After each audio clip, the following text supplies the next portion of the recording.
Excellencies, thank you very much, Mr. President.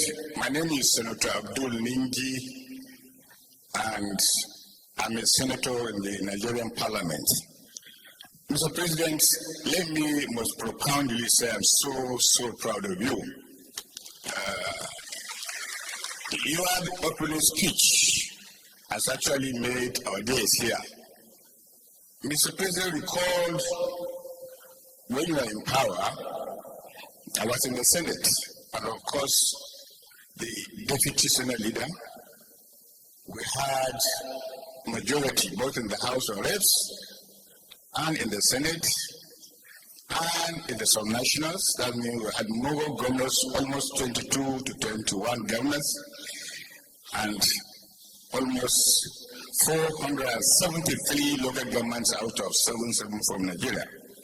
My question has to do with this scenario of most leaders, particularly in Nigeria, having what you call in the Nigerian parlance, cabal. These cabal are defined as the inner caucus of most head of states or president in Nigeria. And there was this rumor that if the cabal had known you are going to concede to the president, we had this rumor that you would have been drugged so that you'll be sleeping for 24 hours. And therefore, there is no way you concede. Secondly, we heard that there was this rumor that they make it almost impossible for you to come out and address the Nigerian nation while conceding. Mr. President, my question is, did you foresee at that material time that there are some interest groups within the presidency and outside the presidency that had that ambition, and therefore you did a fast one on them and quickly concede even before the formal announcement of the official results? That is one angle. The next question has to do with the aftermath. I'm concluding.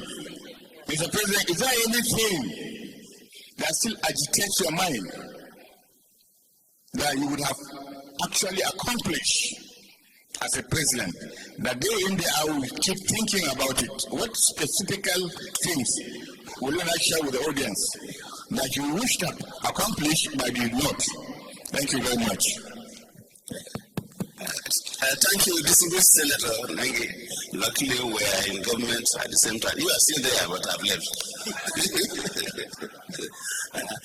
In terms of my concession, there are so many stories about it that were not quite right. In terms of the issue of cabal, I don't know, Nigeria, that word cabal has now come to stay in our political vocabulary.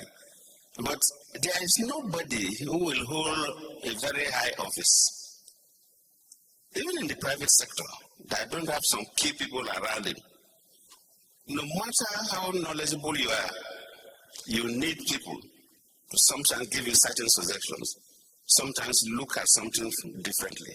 So there's absolutely nothing wrong in the president having some key leaders that he can. Well, not everybody will easily have access to the president. In one way or the other, he may have some friends, some old colleagues, and so on. The problem we have is that, and that's why we use this name cabal and we put some kind of negative connotation to it, because they advise and their suggestions to their own benefit. If they are advising a president or a prime minister on general things that will bring benefit to the public, nobody will frown about it.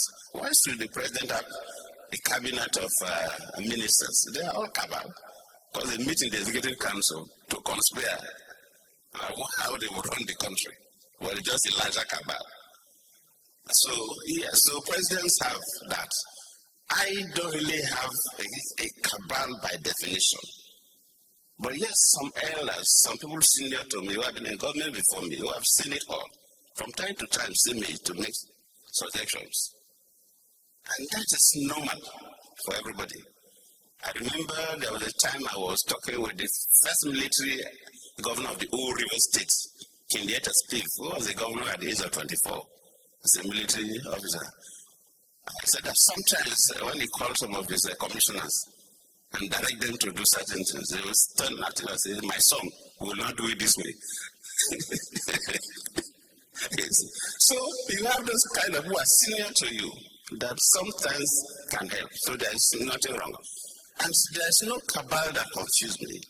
That day, I remember vividly that I called General Buhari. Results were coming in.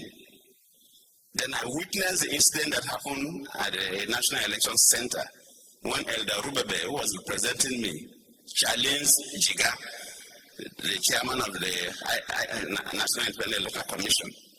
And it was very bad that people say the country would go into crisis. We witnessed all that. So there are some of my aides, some ministers were there with me, some of my aides were there. And people were talking random. I couldn't even talk. I was just listening to people. Everybody is making one suggestion or the other, and so on. I remember Ngozi too was there, the finance minister then. Attorney General, I think, was also there. Dudafa was there. This theater minister then.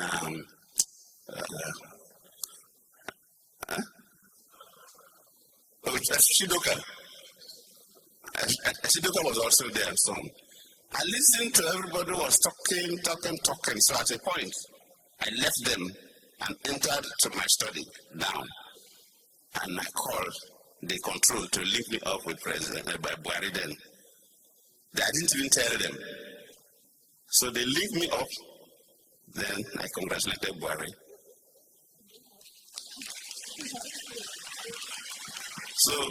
So after that, I came back to join them, and they were still talking. And I said, well, gentlemen, no need to talk again.